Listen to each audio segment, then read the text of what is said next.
Challenger stars Zendaya, Josh O'Connor, and Mike Faist, and is in theaters right now, guys. And it's for Zendaya fans. If you are a Zendaya fan, then you are going to like the movie Challengers. That tells the story of what you would think is a throuple, or is that what they call it? Where she is like um, torn between two other tennis players, kind of thing. And at least that's what the trailers sold it to be. But it's really not. It's more kind of like a drama about competitiveness, professionalism. And the trailers sold it on this scene alone. And it was almost cut out of the movie. Challenger's steamy three-way kiss almost didn't make the cut. Cast addresses the film's exhilarating ending. This movie has some bizarre pacing. So, here it is. If you are a Zendaya fan and you want to hear only good, positive things about anything that she's involved with, then this review is probably not going to be for you, because I am a movie fan and I am also a Zendaya fan. So I'm going to be, as kind about this as I possibly can. It's not a great film. It's long and it's paced in such a way where they do things in flashbacks where we jump around a lot. And I don't mean like maybe one or two. I mean like 15 times in a row kind of thing. Okay, we're 2 weeks behind now. Now we're back in the present. And now, oh no, we're 7 years back. Okay, now we're back in the present. Oh, now we're 12 years back. And it jumps back and forth like that. So the pacing, if you're not paying attention to it, and I know there'll be fans out there be like, James, didn't you just pay attention to the story? It would make sense if you knew what they were trying to do. And if you, it's like, but it's just, it got muddled. And it got muddled to the point where it's like, again, I have to go back to the directing. Luca Guadagnino is grotesquely overrated as a director.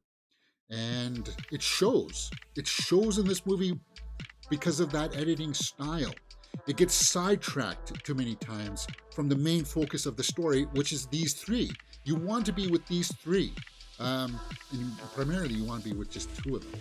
But it's kind of like, which one is she going to be with? Is that the question of this movie? No, it's not about that at all, because it's very clear pretty much at the start which one she goes with. So they tell this story from the angle that there's this big match that these two start off the movie in, and it's kind of like it's built around that, where it's kind of like, okay, the match is happening in the present, but then they try to fill in the backstory from like flashbacks and stuff, which is an interesting idea. And I thought, okay, I'm gonna like this. This is actually a really cool premise. Because we didn't know who this character was when he first stepped on, and there's just like, oh, these are just two guys, two blokes having a tennis match. Oh, now we're getting filled in with some backstory and a little bit of depth. It works. I'm kind of liking this. But then it just goes on and on and on, and it's like, do we need to know about his past girlfriends in this scene? And it just totally falls flat around the hour and 20-minute mark, where you're just like, just get on with it. And the best way I could describe this is, if you've ever watched The Walking Dead, you know those seasons where it's kind of like they would have like 2 or 3 episodes and you would get invested and you're like, I like this story. I like where this is going. And then they would cut that for the next episode and go off in a totally different story, and you'd be like, I want to go back to that story that I was really invested in. I don't care about this part of the story. That's sort of what you get with Challengers. And that could be frustrating for a lot of people. And it should be, because it's not executed all that well. He's not Tarantino. Luca Guadagnino is not Tarantino. But James, he's not trying to be Tarantino. Well, it's told in sort of that kind of style, guys, where it's like little sections of stories that are trying to be put together to make a cohesive narrative. But it just gets drawn out, and it gets like too bloated. Bloated is a good word, is the way I can describe it. Now, I said in my straight out of the theater reaction, the acting is good from Zendaya. She does a really good job. And then these two guys do a really good job bouncing off of each other, kind of like, are they fighting for her love or are they not? But the movie's really sort of not about that. The movie's more about competitiveness, the drive to be the best. And in this case, it just happens to be the best tennis player. And it's kind of like, do you trust Zendaya in this? Like, what's she trying to do exactly? She cares about tennis. She goes on this long diatribe about, having a spiritual level to the tennis game. And it's kind of like, is she just doing this to pit these two against each other? Yeah. Is she doing it for niceness, out of the goodness of her heart? No. So I pose the question to you. If this were played by anybody else, let's say if it was played by one of the Ghostbusters, let's say Melissa McCarthy, if she wasn't playing this role, would you still like the movie? And I would say probably you wouldn't, because she's not a very likable character. You don't know what to believe out of her mouth, because is she doing things to, like, help one of them that she's chosen, or is she just doing this because she wants to be, like, evil or not evil, but kind of like just like not a likable character. And I know there's been movies out there with unlikable characters, like There Will Be Blood, Daniel Plainview, but she's not that, and this movie's not setting up like that. It's just kind of like the trailers tried to sell you that this was like a sultry, sexy time at the theater. The trailers the other day just said one of the sexiest movies ever made, and it's like, no. That steamy kiss that we see scene is only like a small part of the movie, and I think this movie probably would have worked better if you just cut out all of this angle from it, and how, she was just trying to pit them against each other to ramp up their athleticism. Because the love stuff, the chemistry between any of them, I don't really buy. I was starting to buy it just a little bit at the end between her and this guy on the right, but overall, it wasn't a terrible movie. It wasn't a movie that's going to end up on the worst list of the year. It's not a movie that's going to be like, well, I'm going to rag against and say, well, no, this is terrible stuff. You guys shouldn't be watching this. No, it's not. It's just mid. There it is. Challengers is the definition of mid. So let's go over to my score sheet and put in some numbers for this, and then we'll go over to the Rotten Tomato meter and see what people are saying. Acting, directing, and story are out of a possible 2 points each. Cinematography and score are one possible. So I'm a Zendaya fan. So I think her performance, though, was actually pretty nuanced. And based on that, I would give it 1.5. Now, Mike Faced also does a good job, and actually so does Josh O'Connor, even though I have no idea who Josh O'Connor is. So I'll give acting a full 2 points. And as I said, it's the best part of this film. Directing, well, we got to knock it down for the story issues, right? For the execution of it, the pacing. It has got a very interesting premise. I like the idea of what they were trying to do, but it needed a few more takes there in the edit bay for this to actually come together in a little bit more tighter narrative. The movie has some really cool needle drops brought to us by Trent Reznor and Ross Atticus, or whatever his name is. But Trent Reznor is a Nine Inch Nails, guys. Come on. The score and the soundtrack work really well, so I'll give that a full 2 points. Sorry, 1 point, because it's out of 1 point each. Cinematography. If somebody were to tell me they want to give that a full point, they try to do some interesting stuff where they show you, like, they try to emulate a camera on a ball, so that you follow it going back and forth between the players. There's got some smooth dynamic motions in here from either some crane work or drone work that works really well. Cinematography wise, I think yeah, guys, I'm going to give cinematography a full point as well, because as I said, some of those ideas, they worked for me. So that brings us up to a 6 out of 10. But this is also a movie where I have no plans to go back and revisit this. I've seen this sort of thing done better. If you want to see things like this that are better, I would say check out Wild Things with Kevin Bacon, Nev Campbell, Denise Richards.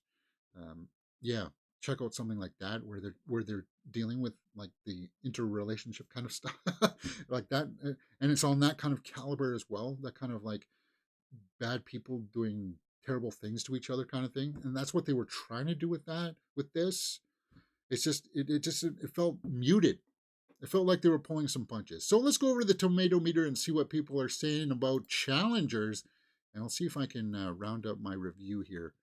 Okay, 88% by critics, 75 by the audience. That's a bit high. That's a bit high. I think I'm leaning a little bit towards the audience score there, 75%. As I said, it's not a terrible movie. It's not one that I came out with and I was like frustrated and angry with, kind of like when I came out of Bones and All from Luca Guadagnino. Um, but it will make you want at times to have a remote in your hand and say, okay, fast forward to this part. It's that type of movie, guys.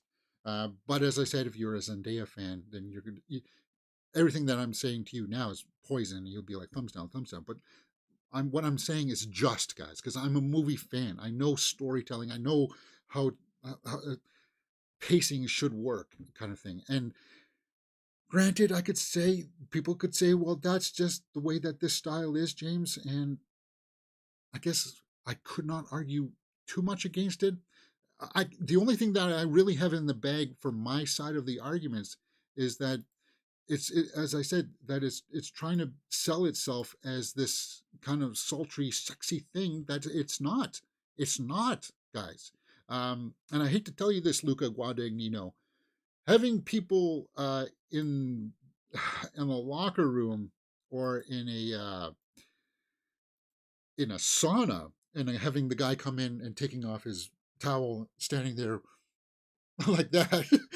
That's not that doesn't make it sultry. It's kind of like you're just showing that because you want to see that.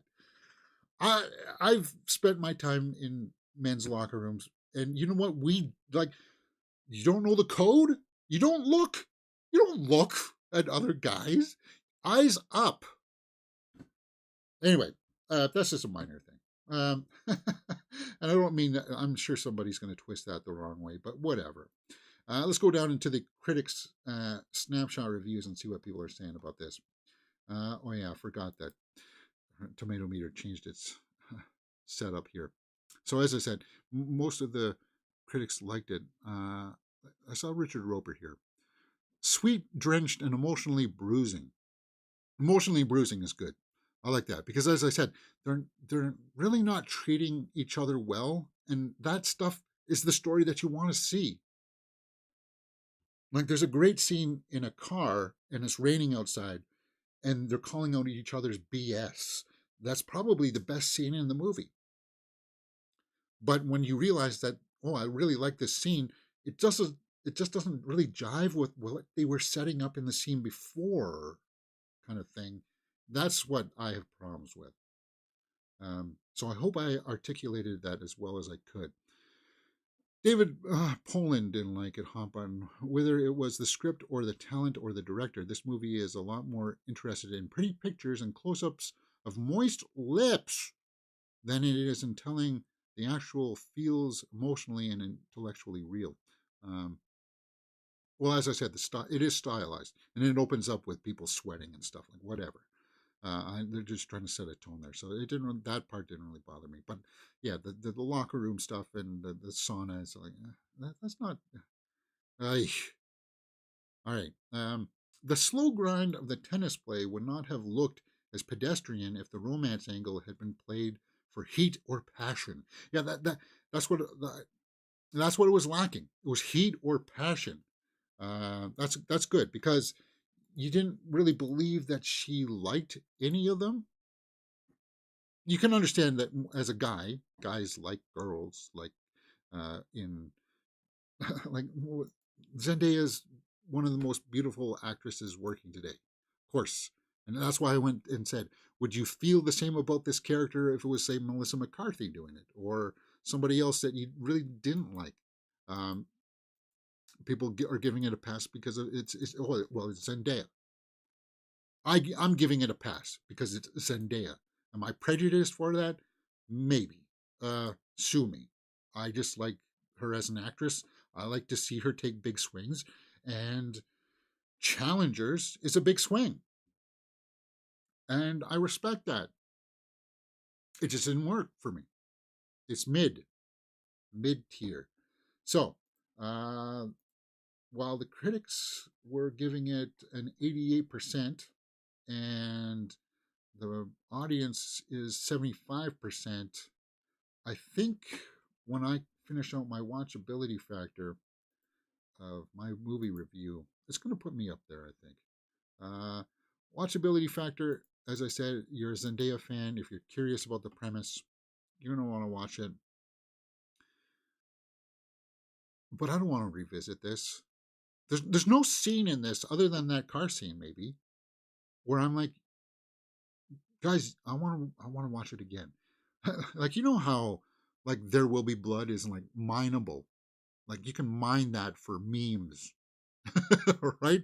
I drink your milkshake. There's nothing like that in this. There's no one piece of dialogue that'll make you go, that's from Challengers. I want to check that out again. There's nothing like that. And you'll be like, well, and what people were saying in those snapshot reviews about it being pedestrian, that's what I'm talking about, right? Is that it's just mid. Um, 7 out of 10. Can I go higher? Where would I give it? To story? To watchability factor? Would I watch it again? As I said, no. So I'm sorry that I'm on the lower side here, but as I said, it's not a terrible movie. 7 out of 10 for Challengers. What do you guys think about it? Did you go see it this weekend?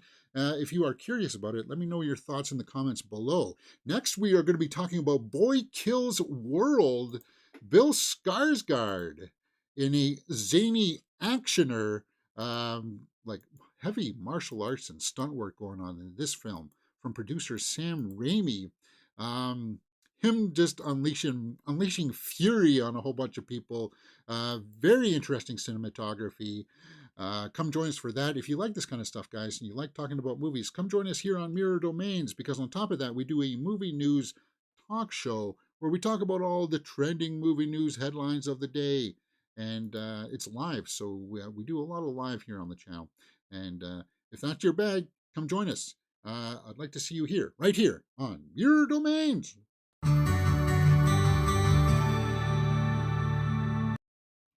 All right. Yeah, I wasn't as harsh on that as I thought I was going to be.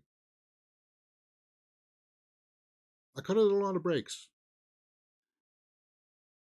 I don't know if I should, but 7 out of 10 feels right. It totally does. All right, so I got to reset my posters here for YouTube purposes.